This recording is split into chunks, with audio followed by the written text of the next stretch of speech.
Hey guys, my name is Freedom. How to subdivide any of the meshes in Blender 5.1. I'm going to show you all this step by step. Here I press A and just press delete to delete everything. You can just add any of the random mesh. Click it, go to the edit mode. From the edit mode, you can just right click to subdivide. But first, if you already click the empty area here, you still need to just press A to make sure you select all the vertices and then right click subdivide.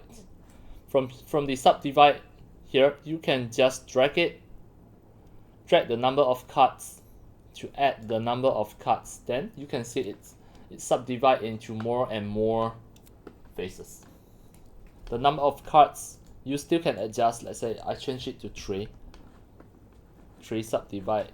Then of course I can just change to 100 as well. Then it will become really a lot of the faces here. So here you still can change, let's say 5.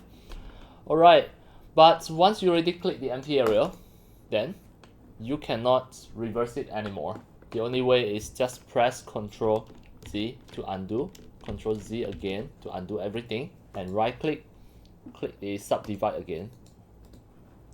You can just always right click and subdivide. It is up to you. Alright, that's all for today about my tutorials on how to subdivide any of the 3D meshes in Blender 5.1, and that's all for today. Thank you for watching.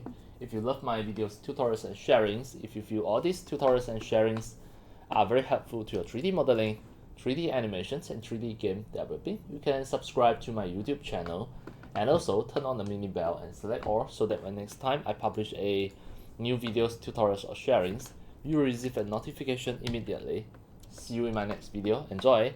Happy 3D modeling, 3D animations, and 3D game developing. See you!